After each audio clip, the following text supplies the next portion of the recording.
Após essas constatações, passamos então a ter, regulamentando aquele dispositivo do artigo 5º, a Lei do Acesso à Informação, que não é apenas voltada para aquela espécie de transparência que mencionei há pouco, que é a transparência fiscal, em que o poder público sabe que deve e que é de interesse de todos divulgar determinadas informações, sobretudo a execução orçamentária, os empenhos, os pagamentos, etc. Mas a lei de acesso à informação vai muito mais além disso e cuida também do que se denomina transparência passiva. A transparência ativa é aquilo que o próprio poder público sabe que tem que divulgar. A transparência passiva é aquele determinado documento que eu, cidadão, quero ter acesso a ele e que sei que existe em poder do poder público e eu não tenho acesso ainda, eu quero ter acesso. Então, essa é a transparência mediante solicitação, mediante demanda, que é basicamente do que cuida a Lei de Acesso à Informação. Estabeleceu todo o procedimento para isso, inclusive com sanções pesadas para os agentes públicos que deixem de atender no prazo de 20 dias, prorrogado por mais 10, a qualquer pedido de qualquer cidadão. Essa lei pode se considerar, na minha opinião, satisfatoriamente implantada, pelo menos na esfera federal. Os maiores usuários dela são os jornalistas investigativos, né, como tem que ser, os parlamentares de oposição, mas também um número muito maior de pessoas, porque o volume de demandas é bastante significativo. Com a Lei 12.683, em 2012, tivemos aquele avanço a que me referi na legislação sobre lavagem de dinheiro. Com a 12.813, tivemos, finalmente, uma lei bastante razoável, embora ainda limitada do ponto de vista da sua abrangência, porque ela apenas se aplica ao Poder Executivo Federal, né? Que é a Lei da Prevenção do Conflito de Interesse. A Lei 12.846 é uma das mais importantes nesse contexto todo, nós vamos tratar em maior detalhe dela, não vai ser possível tratar de todas, é claro, isso é matéria do curso inteiro, mas esta aqui sim, a Lei Anticorrupção, também denominada Lei da Empresa Limpa, que é a 12.846, que veio preencher várias lacunas. Em primeiro lugar, a ausência que nós tínhamos de uma lei que permitisse responsabilizar diretamente a empresa corruptora, coisa que não se fazia com a Lei da Improbidade, não se faz com a Lei da Improbidade. A Lei da Improbidade impõe necessariamente a presença de um agente público no polo passivo e você tem que demonstrar a responsabilidade do agente público pelos meios da responsabilidade subjetiva, culpa ou dolo, para, em seguida, eventualmente, responsabilizar a empresa beneficiada, como terceiro beneficiado. Ora, é um caminho muito longo para se chegar à empresa e raramente isso funciona. Então, nós tínhamos necessidade de uma lei especificamente voltada para sancionar a empresa corruptora. Além disso, sancionar pelo instrumental, digamos assim, da responsabilidade objetiva, como nós vamos ver um pouco adiante. Em terceiro lugar, uma lei que abrangesse também os ilícitos cometidos por empresas contra a administração estrangeira ou contra a administração dos organismos internacionais, que também é exigência, aliás, é o maior interesse da OCDE nessa legislação, é exatamente essa possibilidade do sancionamento por um país das suas empresas que pratiquem suborno em outros países, que é disso que cuida o trabalho do grupo antissuborno da OCDE.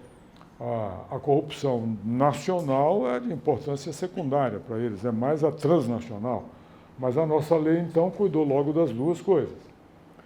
A Lei 12.850 resolveu aquela outra lacuna, né? Preencheu aquela outra lacuna, trazendo ao nosso ordenamento novos e importantíssimos instrumentos investigativos aptos ao enfrentamento do crime organizado.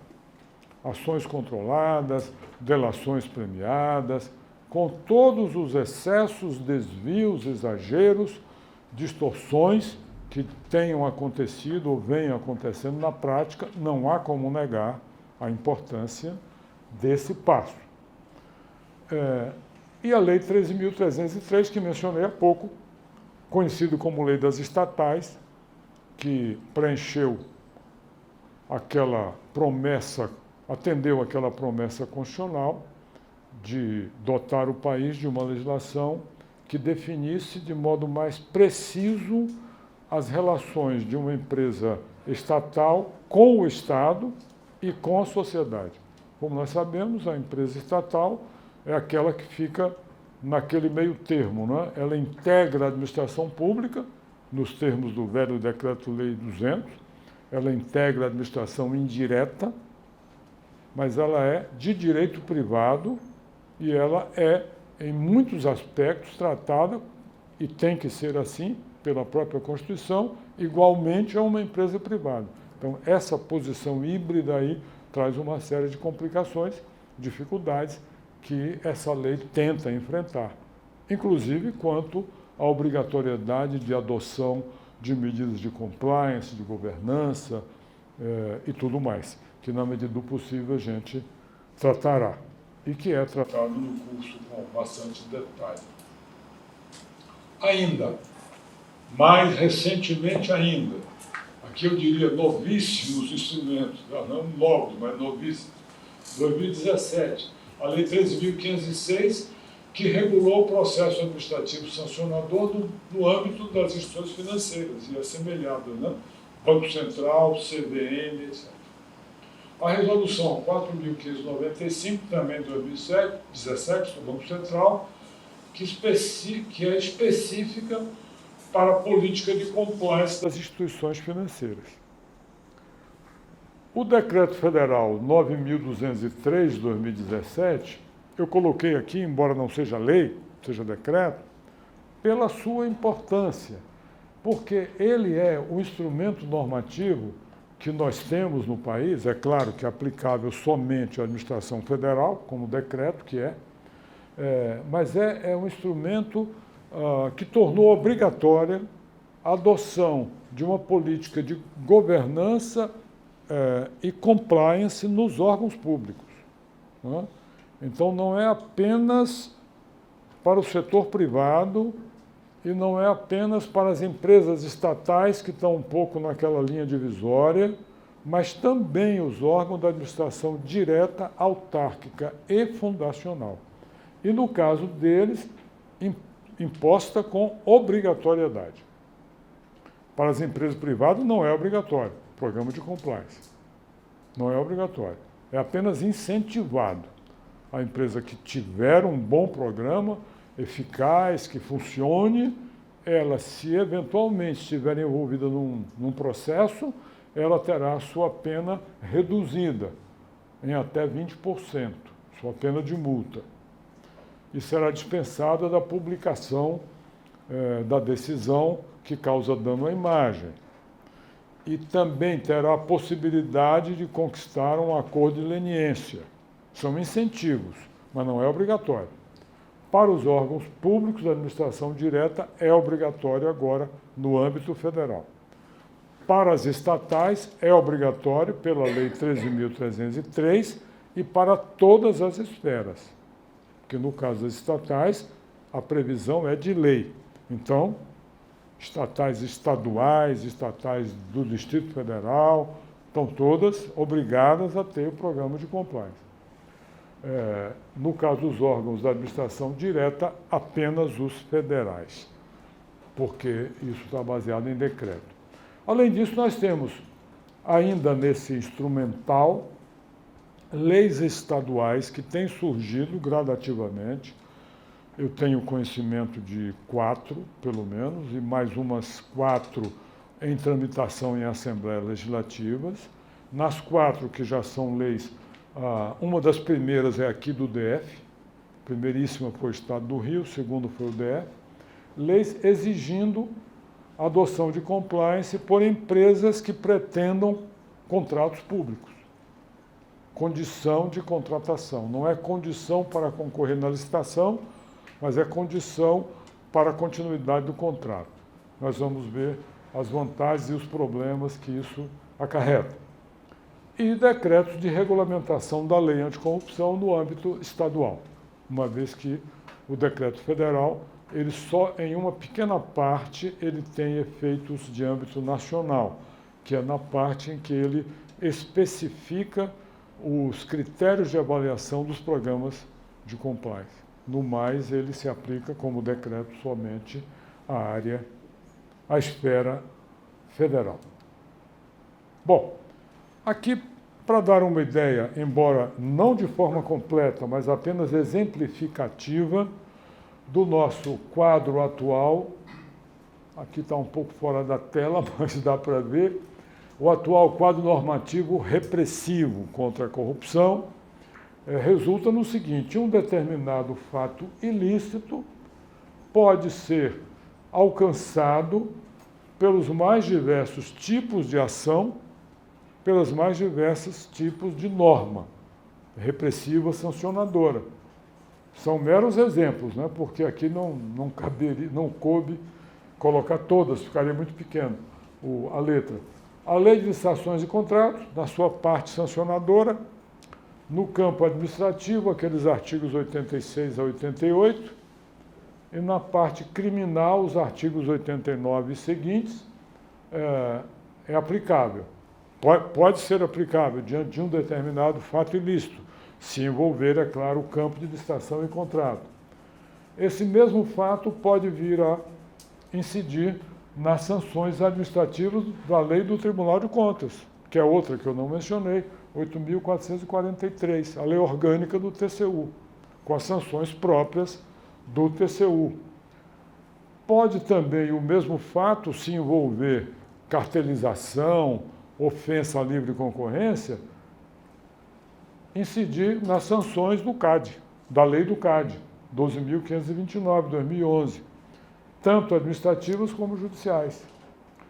Pode também, conforme o caso, um mesmo fato cair nas sanções da lei das estatais. Do mesmo modo, na lei anticorrupção, aliás, boa parte dos ilícitos previstos na lei anticorrupção estão também previstos na lei de licitações e contratos. Outros não, é claro, que ela não se limita ao campo das licitações. Pode também incidir na lei da improbidade. Claro que aqui, dependendo da existência de agente público, no caso, e aqui a sanção judicial. Enquanto na lei anticorrupção, temos as sanções aplicáveis pela via judicial e outras pela via administrativa. A multa e a publicação da sentença condenatória são aplicáveis pela via administrativa. Código Penal, claro, só que limitado à pessoa física, enquanto que a lei anticorrupção limitada à pessoa jurídica. A lei da improbidade pode pegar as duas, mas com aquela exigência da presença de um agente público no polo passivo. E ainda a lei das organizações criminosas, também como qualquer lei penal nossa, com exceção da lei do meio ambiente, aplicável apenas a pessoas físicas. Isso no campo repressivo. No campo preventivo, algumas das leis que eu mencionei, a lei de lavagem de dinheiro, conflito de interesse, os aspectos preventivos também que existem, contidos na lei de licitações, na lei anticorrupção, na lei das estatais, a lei de acesso à informação, toda ela no enfoque preventivo, claro, um decreto federal sobre nepotismo, que eu também incluo nesse rol de medidas de prevenção, que é importante, o decreto 7.203, a lei da ficha limpa e a lei da transparência, todas elas, claro, importantes do ponto de vista de que contribuem para a prevenção, evitando situações desse tipo de risco. Bom, influências internacionais, convenções anticorrupção. Aqui, muito rapidamente, eu vou apenas me referir a um assunto que é do conhecimento de todos e que a gente detalha mais no curso, apenas procurando situar por que, neste momento, que é a virada, eu diria, a segunda metade do século passado e a virada para o século atual, houve essa mobilização que resultou na criação desse instrumental de mecanismos de enfrentamento da corrupção. Primeiro, é que deu-se o reconhecimento de que esse é um problema global, universal. Isso, para nós hoje, mas é óbvio, claro que é, todo mundo sabe disso. Mas há 50 anos atrás não era bem assim. Não se tinha essa noção de que esse era um tema digno de ocupar o topo da agenda nacional e internacional. Não? Antes, era um pouco até o contrário. Alguns dos países tidos como civilizados e de primeiríssimo mundo não só toleravam a corrupção, sobretudo fora de suas fronteiras, mas praticados por seus agentes e suas empresas, como a estimulavam. Não é? Países como a Alemanha, França e outros tinham em sua legislação a possibilidade de deduzir do imposto de renda o dinheiro pago de propina. E nós tivemos grande dificuldade aqui no Brasil para convencer os representantes da OCDE de que não podíamos mandar para o Congresso um projeto dizendo isso, porque isso seria objeto do ridículo e da chacota nacional. Mas eles queriam que o Brasil... Não, vocês assinaram a convenção e a convenção obriga o país a ter uma legislação dizendo que não pode deduzir propina do imposto de renda. Criou-se um impasse que levou 2 anos para ser resolvido. E só foi resolvido por uma ideia brilhante, eu elogio, porque não foi minha nem de ninguém da minha equipe, foi do pessoal da Receita. Publicar, e foi feito assim, foi publicado um ato declaratório do secretário da Receita dizendo que, no Brasil, propina não é dedutível do imposto de renda. Pronto. Isso, felizmente, satisfez a exigência da OCDE. Mas o que eles queriam mesmo era uma lei dizendo que não pode deduzir propina do imposto de renda. Eu estou falando isso para sublinhar a noção de que houve uma mudança muito importante a nível global da consciência de que a corrupção é algo a ser combatido e não algo a ser tolerado ou até estimulado. Como eles chamavam, pagamentos de facilitação. Não chamava de propina, nem de suborno. Pagamentos de facilitação, lubrificantes para agilizar as coisas. Era assim que era visto. Claro que, sobretudo, quando paga nos países, suas ex-colônias, os países do chamado terceiro mundo.